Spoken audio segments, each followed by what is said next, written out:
Welcome to Sweet Life Beat Life. We hope this video helps.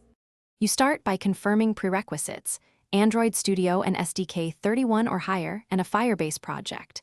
Once done, register your Android app in Firebase and download Google services. JSON to app/. Next, make sure to add the Firebase BOM and COM. Google Firebase messaging dependency in module build. Gradle, then apply the Google Services plugin.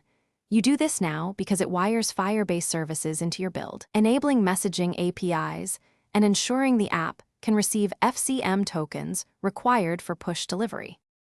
Now implement the core.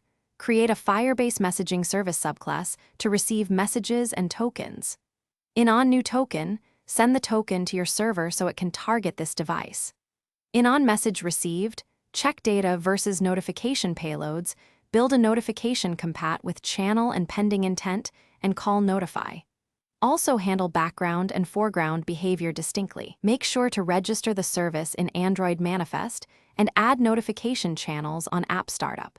This ensures consistent delivery and visible notifications across Android versions. Finish by enabling server-side sends from the Firebase console or your server using the FCM HTTP v1 API. Send a test message to the device token.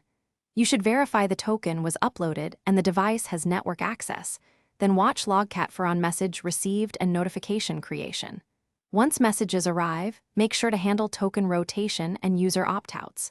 If messages fail, check Google Services. JSON placement, API key permissions, notification channel ID, and any restrictive battery or network settings that can block background delivery. Thanks for watching. Consider subscribing if we helped you.